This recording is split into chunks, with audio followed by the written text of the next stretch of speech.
Hello students, the first chapter in our book is Saki.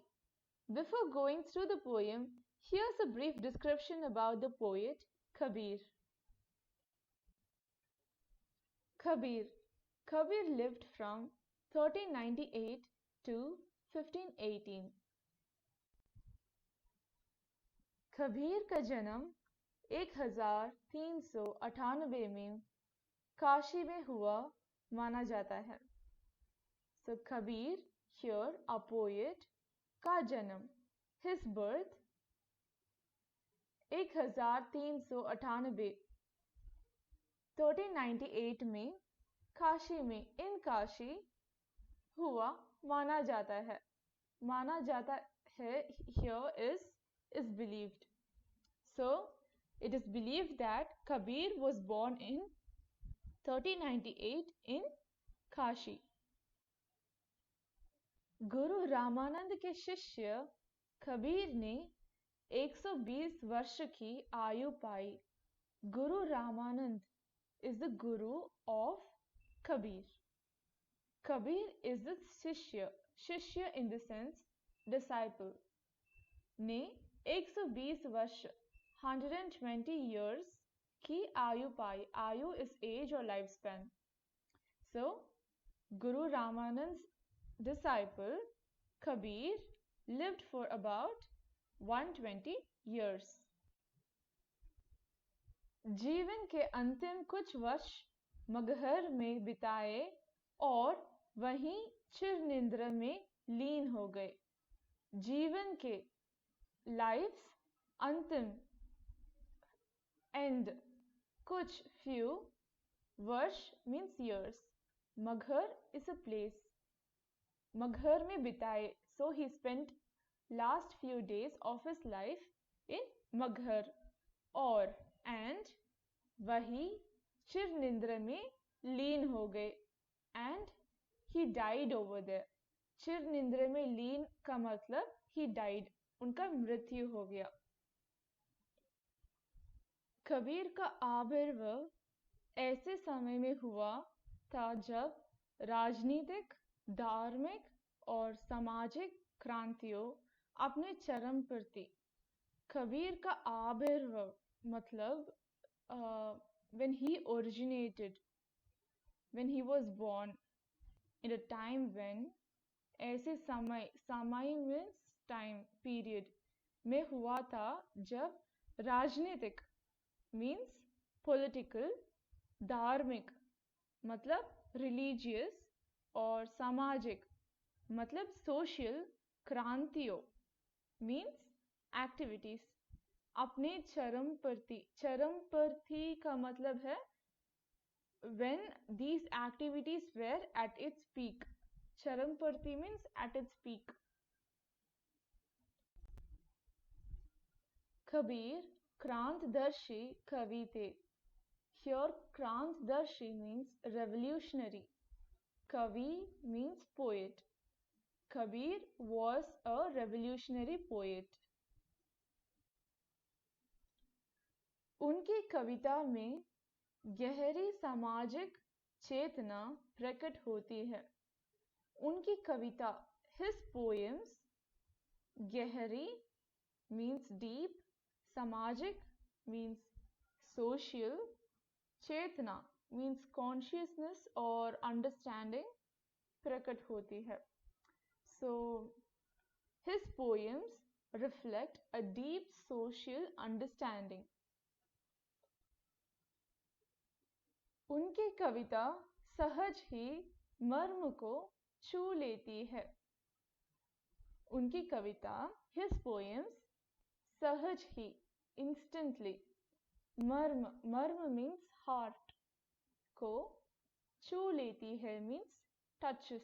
It touches our heart instantly. His poems touch our hearts instantly in no time. एक और धर्म के भयाडंबरों पर उन्होंने गहरी और तीखी चोट की है. On the one hand, एक और in the sense, on the one hand, धर्म के, religious, bhayandambaro means outsiders. So outsiders of religion पर उन्होंने गहरी means deep और तीखी means sharp चोट की है. Chot means cut. So what this means is, on one hand he has influenced outsiders of religion. तो दूसरी ओर आत्मा परमात्मा के वीर मिलन के भावपूर्ण गीत गाए हैं. दूसरी ओर means on the other hand, आत्मा परमात्मा. आत्मा means soul, परमात्मा means God. के वीर मिलन, वीर means separation, मिलन means meeting. के भावपूर्ण गीत, emotional song गाए हैं. He has sung.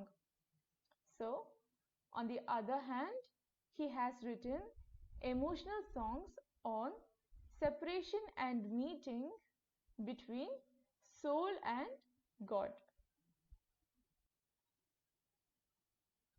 कबीर शास्त्रीय ज्ञान के अपेक्षा अनुभव ज्ञान को अधिक महत्व देते हैं.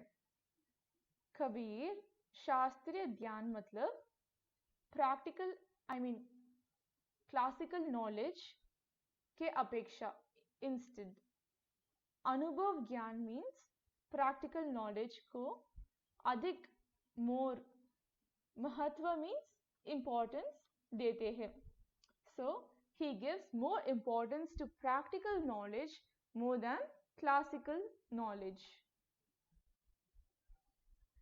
उनका विश्वास सत्संग में था. उनका विश्वास means faith.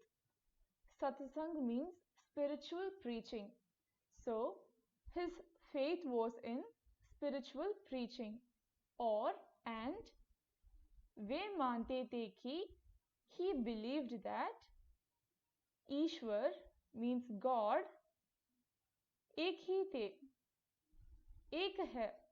So he believed that there is only one God. वह निर्विकार है. He is changed, he does not change, he is changeless. अरूप है. अरूप means form, Arup means formless. So he believed that there is only one God, he is formless, and there is no doubt in that. Kabir की भाषा पूर्वी जनपद की भाषा थी. कबीर की भाषा, Kabir's language, भाषा means language, पूर्वी means eastern, जनपद is district, की भाषा थी. So Kabir's language was the language of eastern district. उन्होंने जन चेतना और जन भावनाओं को अपने शब्द और साखियों के माध्यम से जन जन तक पहुंचाया. उन्होंने जन चेतना means public awareness और public consciousness और जन भावनाओं means public emotions और public sentiments को अपने शब्द और साखियों.